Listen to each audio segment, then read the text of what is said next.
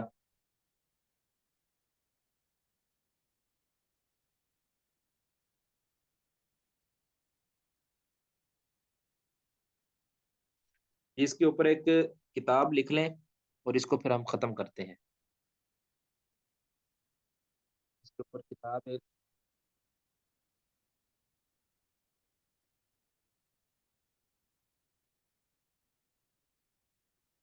السلام علیکم شیخ.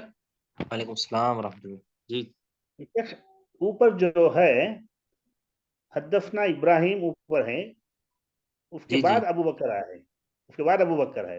جی جی یہاں ابو بکر کے بعد ابراہیم، حدثنا ابراہیم ہے، تو چین ہی نہیں غلط ہے نا شیخ؟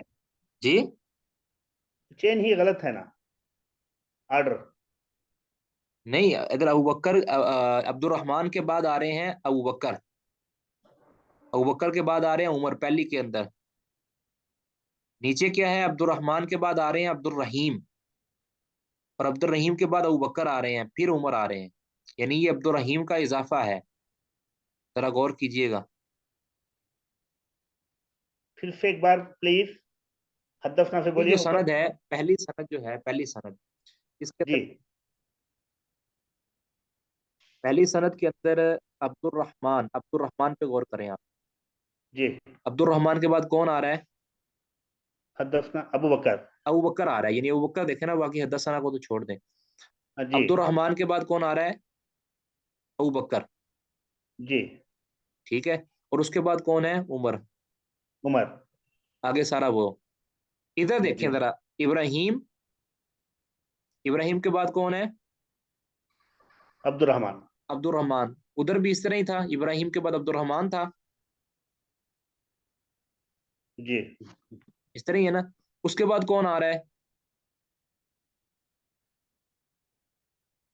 اس کے بعد کون آ رہا ہے نیچے والی میں؟ اس کے بعد کون آ رہا ہے؟ عبد الرحیم. عبد الرحیم. عبد الرحیم. اوپر والی میں کون آ رہا تھا؟ ابو وہ بکر. تو ہے عبد الرحیم. اوپر عبد آ رہا الرحیم تھا کا اضافہ ہے. عبد الرحیم کا اضافہ ہے اس میں. یہ جو اضافہ ہے اس کو ہم کہیں گے مدرج.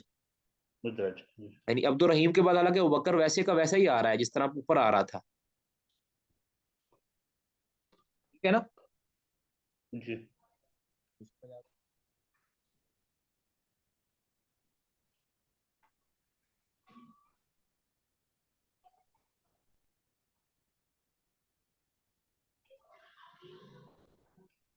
جی ہاں، ایک روایت عبداللہ نے بیان کی ہے ابراہیم سے. یعنی نا دو بندے نقل کر رہے ہیں، ایک عبداللہ کر رہا ہے اور دوسرا ابراہیم سے کر رہا ہے بکر.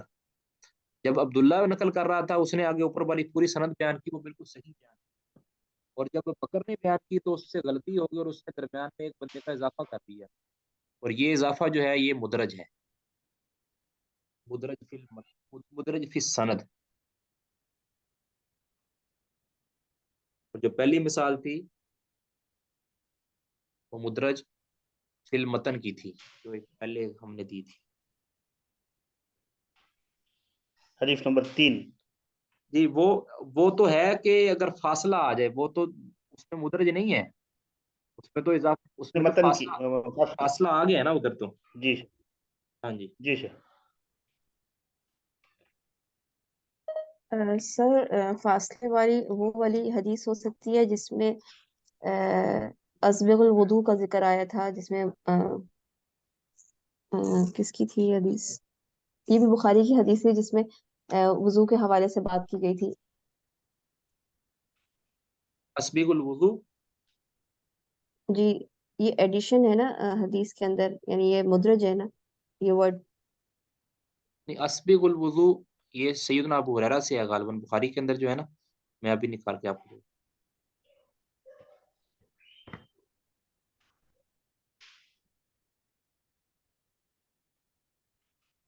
ہاں جی. اب یہ سیدنا ابو ہریرہ سے یہ جو حدیث ہے صحیح بخاری کے اندر 165 نمبر حدیث. 165 نمبر.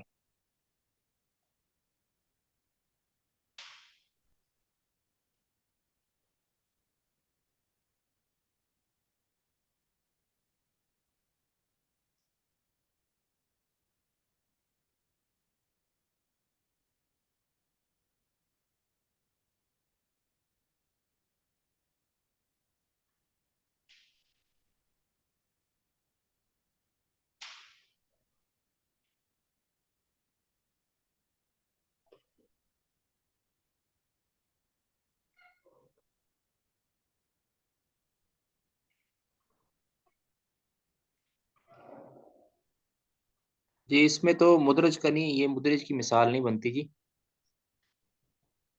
کہ فی الحال تو مجھے اس میں کوئی ایسی چیز نظر نہیں آئی کہ جس کی وجہ سے اس کو مدرج کی مثال بنا سکیں. وہ پوری حدیث میں پڑھ دیتا ہوں. سیدنا ابو ہریرہ رضی اللہ تعالیٰ عنہ بیان کرتے ہیں وکانا یمر بنا والناس یتوضؤون من المطهرۃ، قال حضرت ابو ہریرہ نے فرمایا اسبغ الوضوء، وضو کو اچھا کرو، عمدہ یعنی عمدہ طریقے کے ساتھ وضو کرو. فإن ابو القاسم صلی اللہ علیہ وسلم قال، کیونکہ ابو القاسم صلی اللہ علیہ وسلم نے فرمایا ویل للعقاب من النار، کہ جہنم کی ویل نامی وادی ہے ان ایڑیوں کے لیے جو خشک رہ جاتی ہیں. تو اس میں فی الحال مجھے مدرج کی مثال نہیں ملی، لیکن کسی اور سند میں مل جائے واللہ اعلم. سر اس کو بلوغ المرام میں اس بلوغ الوضو نہیں مطلب کہ مدرج کے اس میں ہی پڑھا تھا ہم نے، اس لیے پوچھا. جی فی الحال جو ہے نا میرے ابھی ذہن میں اس کی سرچ کروں گا انشاءاللہ، پھر آپ سے عرض کروں گا انشاءاللہ ضرور. جی باقی ایک میں مثال دے دیتا ہوں آپ کو مدرج کی، جو جس میں ادراج کیا گیا ہے واضح طور پر، یعنی مدرج المتن کی.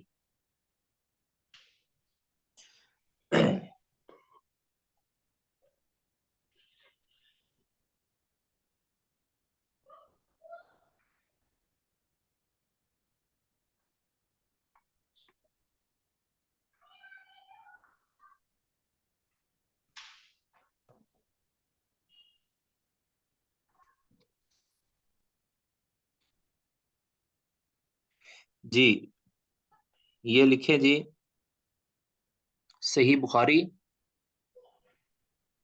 یہ مدرج کی مثال ہے.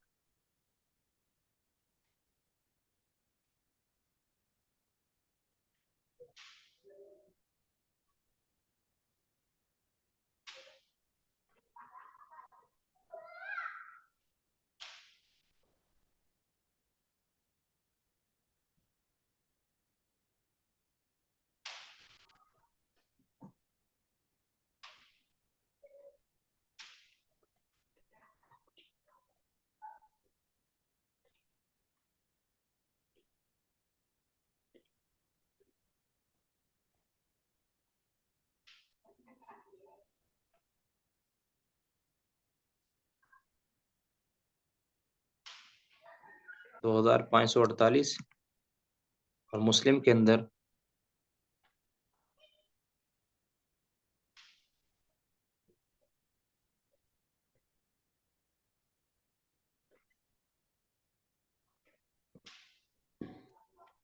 1665. اب اس کو ذرا بڑے غور سے سمجھنا ہے آپ نے. یہ سیدنا ابو ہریرہ رضی اللہ تعالیٰ عنہ حدیث ہے.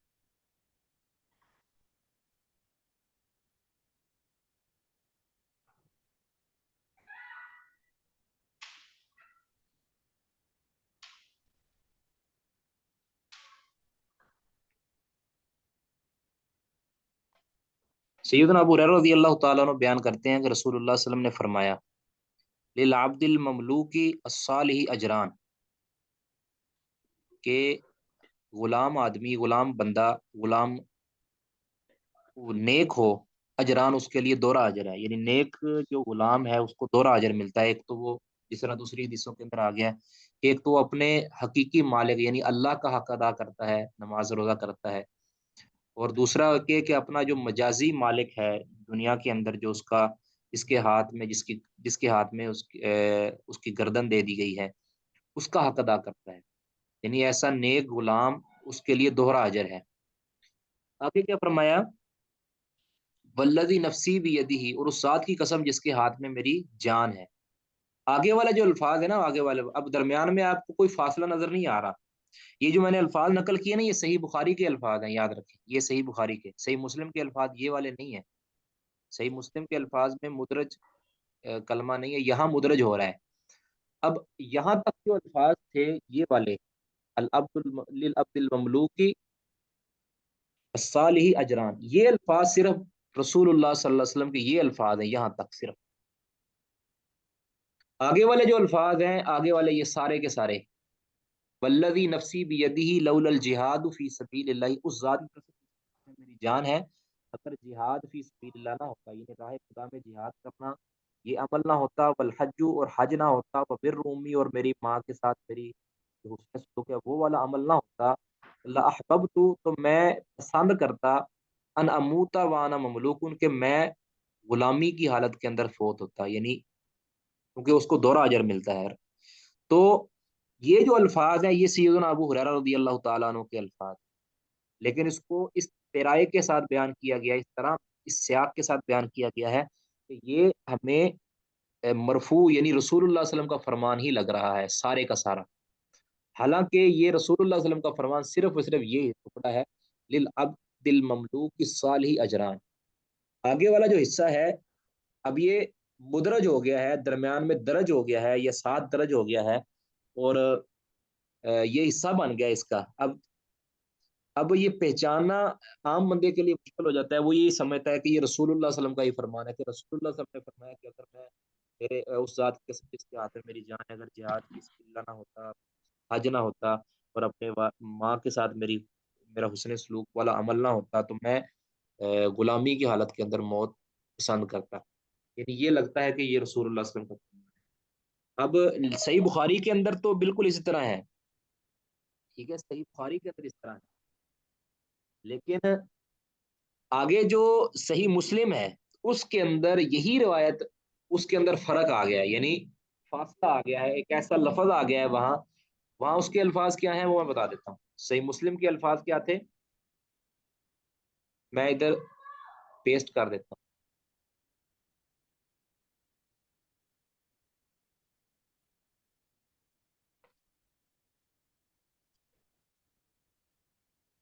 صحیح مسلم کے الفاظ یہ ہیں، یہ دیکھیں، یہ صحیح مسلم کے الفاظ ہیں. اب یہاں فاصلہ آ گیا ہے، للعبد المملوک مصلح اجران، یہ نیک غلام جو ہے اس کے لیے 2 اجر ہے. آگے کہتے ہیں والذی نفس ابی ہریرہ بیدہ، یعنی اس ذات کی قسم کے جس کے ہاتھ میں ابو ہریرہ کی جان ہے. اب ابو ہریرہ کا لفظ خود بخود درمیان میں آ گیا. اب اس سے یہ سمجھ آ جاتی ہے کہ یہ آگے والے الفاظ یہ رسول اللہ صلی اللہ علیہ وسلم کے نہیں ہیں. اب یہاں اگر ہم دیکھیں گے، اس اعتبار سے دیکھیں گے تو یہاں ظاہری طور پر سند مدرج ہو جائے، متن جو ہے نا مدرج ہو رہا ہے، ٹھیک ہے، لیکن ادھر جو ہے نا یہ مدرج نہیں ہو رہا.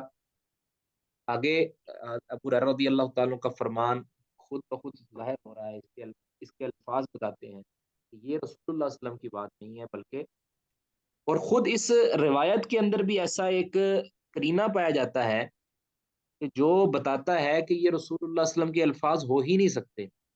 اس کی ایک وجہ کہ وبر امی، یہ ہے نا جو وبر امی، ابو ہریرہ کی والدہ تو زندہ تھیں، اور ان کے والدہ کے ساتھ حسن سلوک کے تو بڑے قصے ہیں. ان کی خاطر روتے تھے، رسول اللہ صلی اللہ علیہ وسلم سے کریا زاری کرتے تھے، آپ کے پاس جاتے کے استدعا کرتے تھے، اللہ کے رسول میری ماں کے لیے دعا کر دیں. اور صحیح مسلم کے اندر کہ رسول اللہ صلی اللہ علیہ وسلم نے ان کی ماں کے لیے دعا کی. یعنی حضرت ابو ہریرہ کی والدہ زندہ تھی، لیکن رسول اللہ صلی اللہ علیہ وسلم کی والدہ تو اس وقت زندہ ہی نہیں تھی. تو یہ ہو ہی نہیں سکتا رسول اللہ صلی اللہ علیہ وسلم یہ معلق کریں کہ میں اگر یہ عمل میرے نہ ہوتے تو میں پسند کرتا کہ میں، رسول اللہ صلی اللہ علیہ وسلم یہ فرما ہی نہیں سکتے. لہٰذا یہ الفاظ کا جو ہے نا انداز یہ بتاتا ہے کہ یہ کلمہ رسول اللہ صلی اللہ علیہ وسلم کا ہو ہی نہیں سکتا، یہ کسی کا مدرج کلمہ ہے. اور وہ دوسری روایت سے ہمیں ظاہر ہو گیا کہ یہ ابو ہریرہ رضی اللہ تعالیٰ عنہ کا کلام. واللہ عالم بالصواب. یہ بہترین مثال ہے اس کی مدرج کی. اب مدرج السلام کا علیکم. جی مدرج کو پہچانا کیسے جاتا ہے، یہ میں آخری بات عرض کر دوں. مدرج کو پہچانا کیسے جاتا ہے؟ وہ پہلے عرض کیا میں نے کہ یا تو کوئی امام باہر کہہ دیتا ہے کہ یہ کلمہ مدرج ہے، یا اس حدیث کی جو دوسری طرق ہیں، دوسرے سندیں ہیں، دوسری جگہ پہ جہاں دوسری کتابوں کے اندر جہاں حدیث آ جاتی ہے، جس طرح دوسری کتابوں میں آ جاتی ہے، تو وہاں پتہ چل جاتا ہے، وہاں وضاحت ہو جاتی ہے، تو پھر ہم وہاں فیصلہ کر دیتے ہیں کہ یہ جو کلمہ ہے یہ مدرج ہے اور یہ رسول اللہ صلی اللہ علیہ وسلم کی حدیث نہیں ہے۔ اچھا یہ دیکھیں، جس طرح بخاری کے اندر آیا تو ہمیں یہ لگا، ظاہری طور پر یہ لگا کہ شاید یہ رسول اللہ صلی اللہ علیہ وسلم کا فرمان ہوگا، لیکن جب مسلم کے اندر یہی حدیث گئی تو پھر وہاں الفاظ کا فرق آ گیا اور ہمیں پتہ چل گیا کہ یہ حقیقتاً والذی نفس ابی ہریرہ ہے۔ جی جی سوال کریں السلام گے؟ علیکم شیخ. وعلیکم السلام السلام ورحمۃ اللہ۔ علیکم. وعلیکم السلام ورحمۃ اللہ۔ الحمدللہ. الحمدللہ ماشاء اللہ. اللہ آپ کو جزائے خیر دے. بہت اچھی طرح سمجھایا آپ نے صحیح بخاری اور مسلم جی الحمدللہ۔ سامنے رکھ کے. وہ مدرج کا سمجھ میں آ گیا. لیکن یہ جی حدیث للعبد المملوک صالح اجرانے، اتنی حدیثی رسول اللہ صلی اللہ علیہ وسلم کی ہے. ہاں جی تو اس بالکل۔ کے بعد کا پورا اس سے زیادہ حدیث کا حصہ وہ ہے، تو کیسے ابو ہریرہ مدرج کر سکتے ہیں، جمع کے بول سکتے ہیں؟ نہیں انہوں نے، دیکھیں یہ ہوتا ہے ایک طریقہ کار۔ اب ایک حدیث جیسے آپ نے خطبہ کے اندر ایک امام یا ایک خطیب کوئی بات کرتا ہے نا رسول اللہ صلی اللہ علیہ وسلم کی، پھر جی. اس سے اپنا استدلال نقل کرتا ہے، استدلال کرتا ہے۔ ہوں. حضرت ابو ہریرہ رضی اللہ تعالیٰ عنہ نے ایک رسول اللہ صلی اللہ علیہ وسلم کا فرمان عالی شان نقل کر دیا، آگے پھر ابو ہریرہ نے اپنے جذبات کا اظہار کر دیا راویوں کے سامنے۔ اب لیکن راویوں نے اس جی حدیث سے پورا جڑا ہوا ہے نا، وہ الگ تو نہیں ہے. حدیث پوری ہو جانی چاہیے، اس کے بعد حدیث کا حوالہ وغیرہ دینے کے بعد اپنی رائے دے سکتے ہیں. یہ ہم نہیں، یہ اب ہم دیکھیں نا، دیکھیں ہوں. میں عرض کرتا ہوں، ابو ہریرہ رضی اللہ عنہ حدیث بیان کر رہے ہیں جی. اپنے شاگرد کو، ٹھیک ہے، اپنے شاگردوں کو حدیث بیان کرنے کے بعد اب جو ماہر شاگرد ہوتا ہے، جو قابل شاگرد ہوتا ہے، اس کو پتہ چل جاتا ہے کہ یہ میرے استاد کی بات ہے، یہ حدیث کا ٹکڑا ہے۔ وہ حدیث انہوں نے بیان کر دی تھی، مکمل کر دی تھی، حدیث مکمل ہو گئی تھی، ابو ہریرہ نے اپنے جذبات کا اظہار کر دیا۔ اب نیچے والا کوئی راوی یہ سمجھ نہیں پا سکتا کبھی کبھی کہ وہ ابو ہریرہ کا اپنے الفاظ ہیں یا کہ حدیث کا ٹکڑا ہے۔ انہوں نے پھر ابو ہریرہ کی بات کو بھی حدیث، کئی بار ایسے ہم نے شاگردوں کے ساتھ بھی ہمارا جو ہے نا اڈا لگا ہے، پڑا ہے کہ جو ہماری باتوں کو بھی وہ، یعنی ہم کوئی بات پڑھا رہے ہوتے ہیں تو ہماری باتوں کو بھی اس کا حصہ بنا لیتے ہیں، تو ایسا بھی ہو جاتا ہے۔ تو جی. جی. اسی طرح کئی بار راوی سے غلطی ہو جاتی ہے اور وہ اس مدرج جو کلمہ ہوتا ہے جس کا اظہار دوسری روایتوں کے اندر جا کے ہو جاتا ہے کہ یہ مدرج ہے، تو اس کو کوئی راوی جو ہے نا غلطی سے حدیث کا حصہ بنا دیتا ہے۔ ہمارے لیے مشکل ہوا تھا نا وہ. جی نہیں، آپ کے لیے مشکل نہیں ہے ہم کے انشاءاللہ، لیے. آپ کی مشکلیں ساری حل کر دی ہیں ہمارے ائمہ نے اللہ کی توفیق سے، آپ کے لیے کوئی انشاءاللہ. مشکل اچھا. چھوڑی نہیں ہے۔ جی. جی. ساتھ پہ ساتھ نفسی بیدی، یہ تو رسول اللہ صلی اللہ علیہ وسلم کا مشہور جملہ ہے. تو یہ ابو ہریرہ بھی تو بول سکتے ہیں نا، دوسری جگہ پہ آ نہیں گیا والذی نفس ابو ہریرہ بیدہ۔ ہاں، اس پہ آ رہا ہوں میں. اس ہاں جی میں ابو ہریرہ کا نام نہیں، اس میں تو اپنا نام کے ساتھ بھی جوڑیے کہ ابو ہریرہ کا یہ ہے بول کے. جی ہاں. جی جی جی، کسی اور کا کوئی سوال؟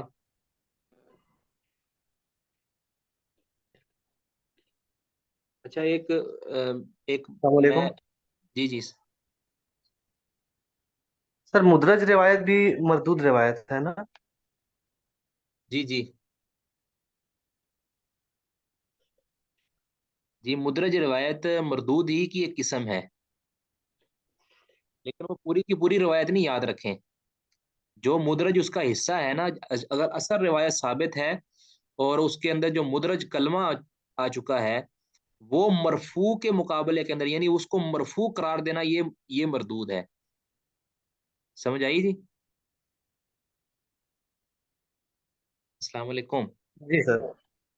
میں نے کہا بھی جو مدرج ہوتا ہے نا کلمہ، مدرج کلمہ، اس کو مرفوع قرار دینا یہ مردود ہے۔ اب اس روایت کے اندر والذی نفسی بیدہ، لولا الجہاد، اس کو مرفوع قرار دینا یہ باطل ہے، اس کو مرفوع نہیں قرار، اور مرفوع یہ ہے بھی نہیں، دوسری روایتوں کے ساتھ ہمیں یہ پتہ چل گیا کہ یہ مرفوع ہے بھی نہیں، ٹھیک ہے نا؟ اب اس کو مرفوع قرار دینا یہ مردود ہے، یہ دیکھیں، اگر کوئی اس کو مرفوع قرار دیتا ہے تو یہ، جی میں کتاب بتانے لگا تھا، وہ کتاب میں ابھی لکھتا ہوں انشاءاللہ، اس پر ایک کتاب لکھ لیں جو جس کے اندر یہ مدرج وغیرہ کے کلمات سمجھ آتے ہیں، اس کتاب کا نام ہے فصل الوصل لما ادرج فی النقل، یہ ہے خطیب ابوبکر بغدادی، 463 ہجری ان کی وفات ہے۔ فصل الوصل لما ادرج فی النقل، کیا مطلب ہے اس کا؟ فصل کا مطلب ہے فاصلہ کرنا، الوصل ملی ہوئی چیز کو جدا کر دینا، لما اس کے ساتھ، ادریجا فی النقل جو منقول چیز کے اندر مدرج ہو چکی ہے، یعنی ایسی چیز جو منقول کے اندر سند ہو یا متن ہو، اس کے اندر مدرج ہو چکی ہے، اس کو اور اس کے ساتھ جو مل گئی ہے اس کو جدا کر دینا۔ فصل الوصل، ملی ہوئی چیز کو جدا کر دینا، لما ادریجا فی النقل، جو کہ نقل کے اندر درج ہو چکی ہے۔ یہ خطیب ابوبکر بغدادی کی کتاب ہے، 463 ان کی وفات ہے۔ اچھا، آخری بات کہ وہ معاذ بھائی نے نا گروپس بنا دیے ہیں، اور انہوں نے آپ کی جو یہ ورچوئل جہاں سے آپ لنک جو ہے نا کلک کرتے ہیں، وہاں پہ میسیج بھی ایک چھوڑا ہے کہ جو میل اور جو فیمیل ان کے الگ الگ گروپ بن گئے ہیں، وہ ان کے ساتھ رابطہ کر لیں، اپنا اپنا نمبر وغیرہ جو ہے وہ یا نام بتا دیں، تاکہ ان کو جو ہے اپنے اپنے گروپوں کے اندر شامل کر لیا جائے، اور اس کے اندر آپ پھر اپنا مذاکرہ کر سکیں۔ بارک اللہ فیکم۔ اگر کسی بھائی نے کوئی ضروری بات کرنی ہے تو وہ کر سکتے ہیں۔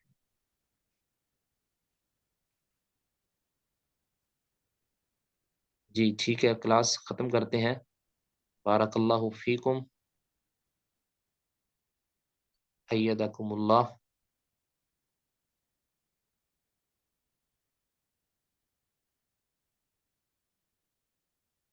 السلام علیکم ورحمۃ اللہ، سبحانک اللہم و بحمدک، اشہد ان لا الہ الا انت، استغفرک و اتوب الیک۔